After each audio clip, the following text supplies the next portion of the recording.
Welcome to Behind the Music, stories of the band from McLean Church.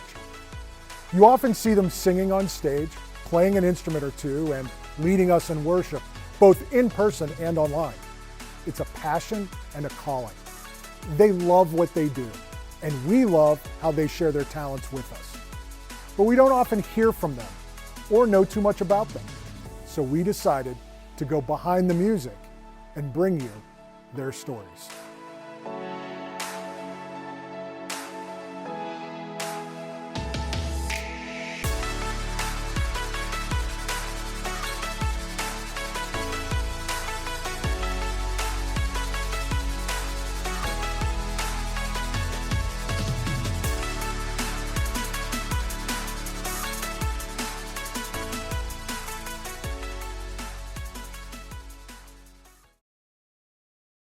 So Terry, great to see you today. Thanks for being with us and sharing your story, man. We appreciate it. My pleasure. Thanks for having me. Yeah.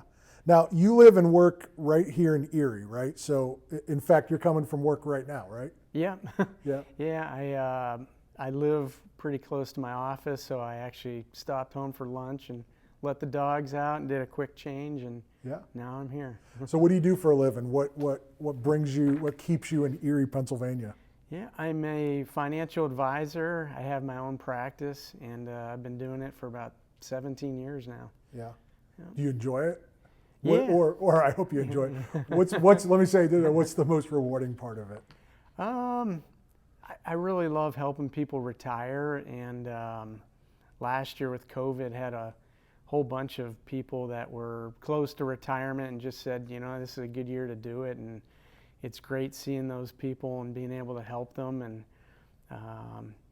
just seeing them do all the things they want to do in retirement and not have to worry about finances and whatnot. So right. Very, very rewarding. Yeah, yeah. So you live here in Erie with your family. Tell us a little bit about your family. You're married, you got kids. What's going on there? Yeah, I'm married. I have two kids. My son Luca is a freshman at Lynchburg University. When he is home or before he went to school, he was on the worship team here too, played drums. Occasionally he plays guitar. And then I have a daughter who's a freshman at Fairview. And my wife's a fourth grade teacher at a Christian school in Erie. Nice. How long have you guys been a part of McLean? Geez, I kind of lost track now. Time just seems to fly. I think going on 4 years here. Probably about 4 years. Okay. Give us a quick snapshot of your life growing up. I mean, you're an Erie boy. Where'd you go to high school, and where did life take you? And then how did you circle back to Erie?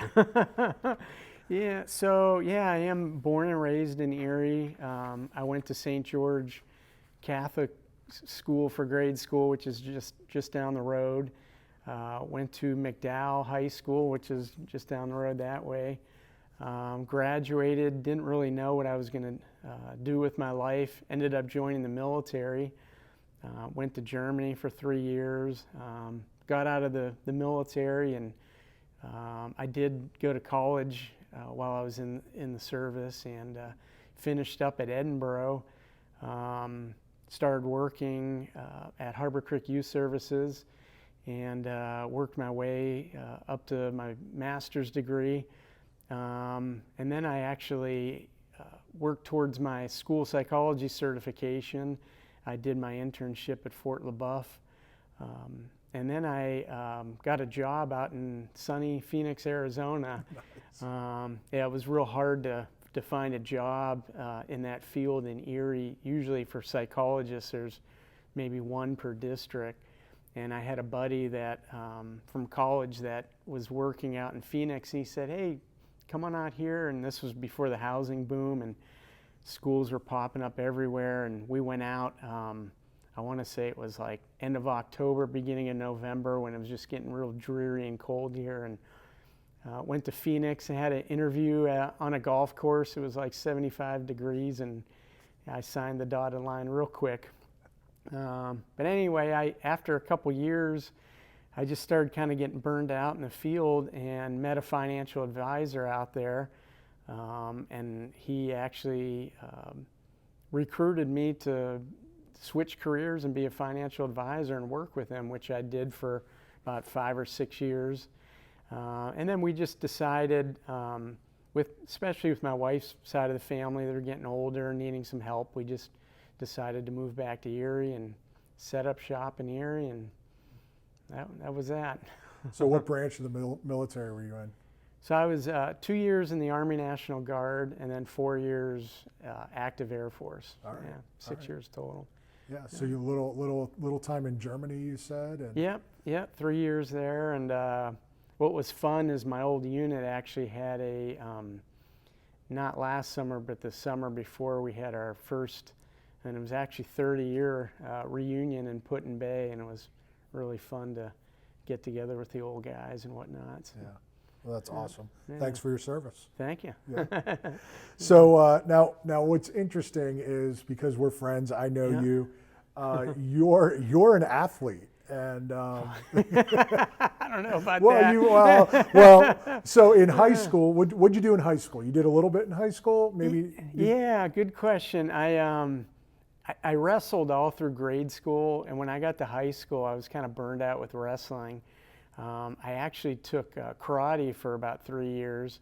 In fact, I started under Billy Blanks, who's the founder of the Taibo and whatnot, and went on to movies. And but then my senior year at McDowell, I missed wrestling again, so I did wrestle my senior year. So. Nice.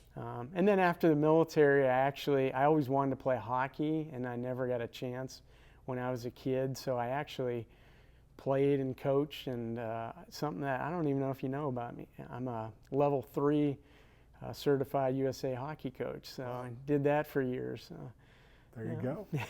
That's awesome. So a little bit of wrestling, a little bit of karate, a little bit of hockey, but now you've become an Ironman, a triathlete. Yeah. So you're a little into the running, the biking, the swimming, right? What was that journey like? Yeah. So it was actually right before I turned 50. I started to take up running. I had a girl I knew from college that is one of those long distance runners, and she took me on my first run. And I was just hooked.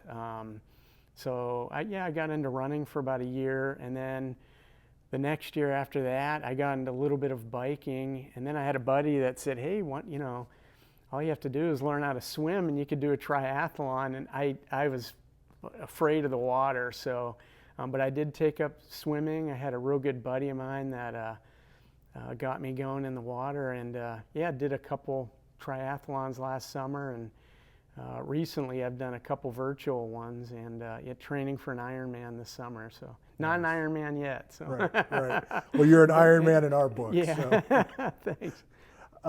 So you even got Liz involved, right? Your wife, right? Yeah. She's doing some biking, some running too. Is that? Yeah, she actually did 2 triathlons last summer too. In fact, I did my first one with my son. And he's a college swimmer, so the swimming part was easy for him. And then we cheered on my wife for her first one. It was at Finley Lake. And then her and I did one together in New York. She was a college swimmer, so the swimming part's real easy for her. And so she's, and she might do a half Ironman this summer too. So Nice. Yeah, she's currently training for it. So. That's awesome. Well, good to know. Good to know.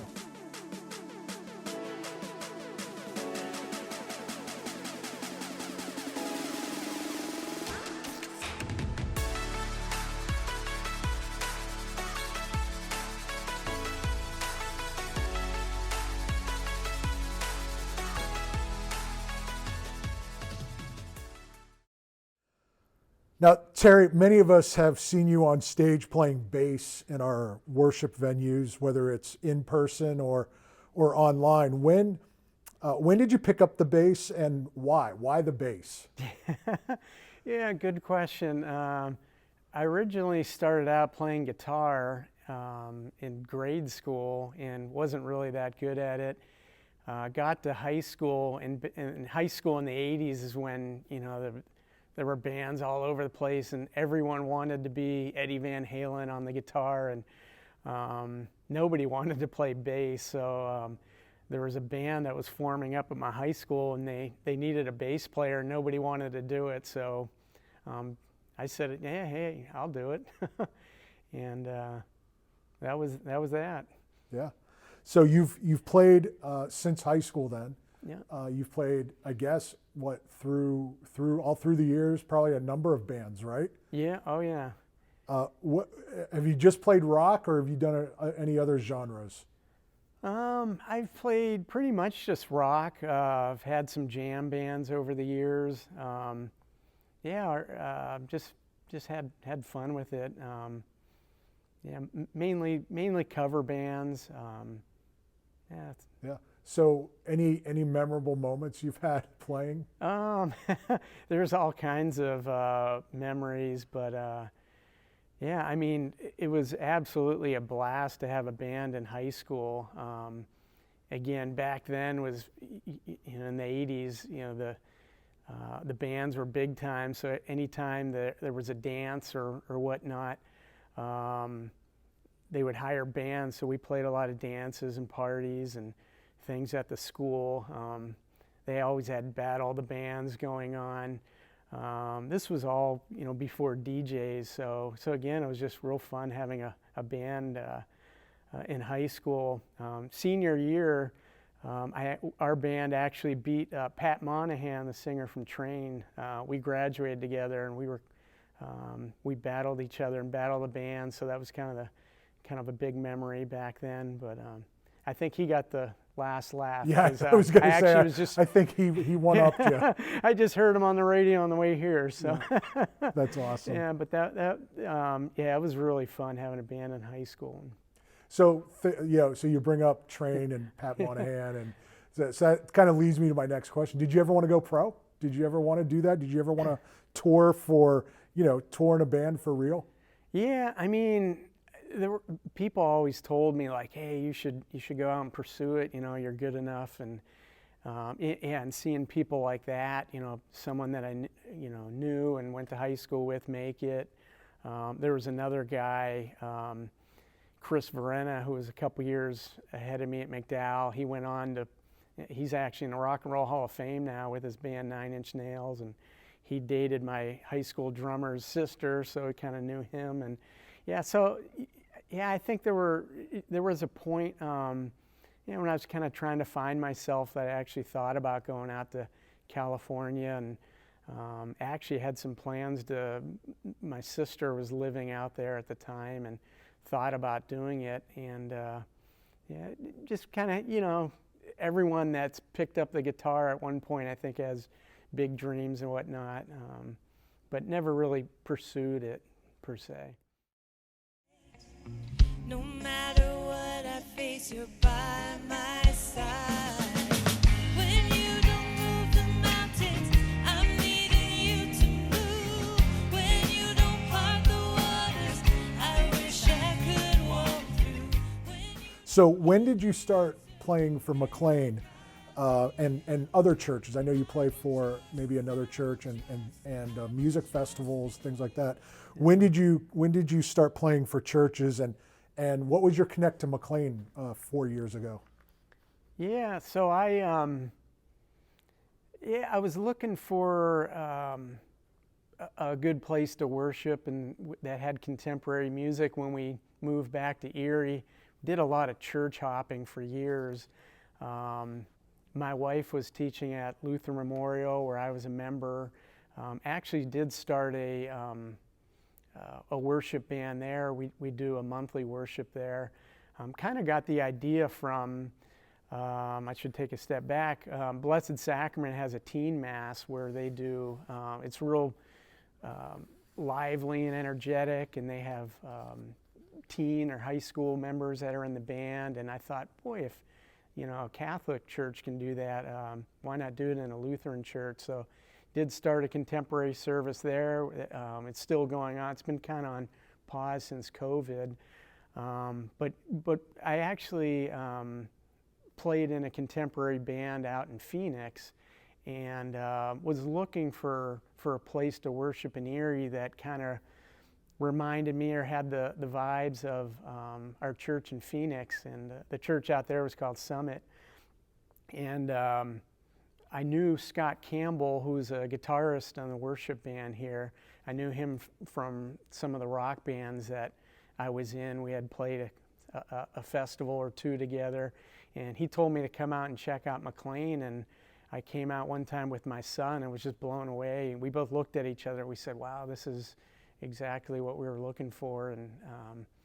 And I guess they needed a bass player, and Scott put a word in for me, and the rest is history. Yeah, for sure. Well, we love having you play. Yeah, you mentioned Luca playing. Your son plays drums, maybe a little guitar every now and then, but we've seen him on the kit. And you've also had the opportunity to play at the Ignite Festival, which is a Christian music festival that's based out of Meadville. Yeah. Tell us about being able to play that, and then I think Luca played with you on the Ignite stage. Yeah, he played last year. Yeah, we had played 2 days last year, and he played guitar for the actual big worship service that ended the whole festival on that Sunday. But yeah, Ignite has just been an incredible dream. When you talk about, did you ever, think about trying to make it big or whatnot? That's probably the closest thing that I've done, other than I have had, some of my rock bands that opened for some big names and Celebrate Erie and whatnot. But the Ignite Festival is really cool. They have a VIP tent, and you get backstage passes, and I've brought my kids, and it really makes you feel like a rock and roll star for the weekend. They feed you and whatnot, and you get to hang out and rub elbows backstage with people that you hear on the Christian radio stations, and performers that, some of the songs that we play, we actually got to meet. And it was just really cool, amazing weekend. And last year was the first year that they didn't do it because of COVID, and I really missed it. But yeah, if anyone ever gets a chance, I mean, it's big, but it's small, but it's a chance to see, like I said, national bands right in our own backyard, which is really cool. Yeah. You mentioned the Ignite and the worship and all that. Your faith in Christ is really important to you. How has your faith guided you and helped you in your life? Yeah, I mean, it really helps me to be grounded and whatnot. And I feel like I have a God-given talent. I never took any lessons on the bass. It's a little tidbit about me. I just play, and it just comes natural. So, and I always believe that you should give back and use God's talents to put it to good use. And I really feel like it's just my thing to do, and it's a good way to get involved and, again, give back by using my talents. So. Yeah, absolutely. So if anybody that's watched you play in person or even in our online community, you guys have a good time playing. Yeah. It's, especially, I mean, we see it in warm-up. We get to see you guys warm up, and we can tell you're having a good time. But then in the middle of a service, you're up there smiling and laughing and moving. And every now and then you'll glance at the drummer or over at you've mentioned Scott Campbell before. Yeah. So here's what I want to know. Take us behind the scenes, all right? Because here's the deal. The audience, we never get to go behind the curtain, quote unquote, right? So what's going on up there? What are you saying to each other? And just how much fun are you having with the McLean band? Yeah, I mean, it's an absolute blast playing with such great musicians. I mean, I can't stress how good all the musicians and singers are at McLean, and we really gel together really nicely. And yeah, in case you haven't noticed, we definitely have energy and on stage, and that's one thing I've loved about this church is, in fact, just yesterday we were doing a recording, and the worship leader even told us, "I want your energy level to be at 11." And you know, some churches you go into, you're kind of taught to just kind of sit and not do much, but here we just get to. Yeah, like I said, all of us using our talents and gelling, and it's an absolute blast. And yeah, sometimes when we smile at each other, it's maybe someone hit a wrong note or do a wrong part, and for the common person, you might not even catch it, but us musicians, we catch everything. And so sometimes we'll look at each other and kind of smile or laugh and whatnot. And yeah, nobody wants to be that person that, plays the wrong note or whatnot. And yeah, we just kind of get on each other about it. But it's fun. It really is fun. Now, let's say I'm on the fence about joining the band. Why should I make the commitment and jump in at the McLean band level? Yeah, again, if you have a talent, I believe you should, share God's, gifts that He gave to you. Number one, first and foremost. But number two is it's really, like I said, not like any other church band I've ever been in. This is, we get to have fun. It's energetic. I play as hard here and with as much energy as I have in any of my rock bands that I've ever had in my life. So nobody, gets on you about, being, too energetic, or nobody tells you to tame it down a little bit. I was just thinking of something that happened to my son. He was playing, and I don't want to, mention the church, but at another church and playing drums, and he was used to playing here at McLean and going all out. And at this other church, somebody walked up to him and gave him some brushes, and kind of told him to tone down. And, to him, that was like a slap in the face. And here, like I said, we're encouraged to use our talents and have fun and be energetic. And yeah, so... Just call Spence. Yeah, yeah. Awesome. Yeah. And it's a community. I mean, we all get along. We all hang out with each other, and yeah, it's an absolute blast. It's a great bunch of people too. It's yeah. Great. Well, Terry, thanks for sharing with us today. We appreciate it. Sure. Yeah. Thanks for having me. With a love of family, friends, and helping people, Terry Hokaj brings all he has to whatever he's doing.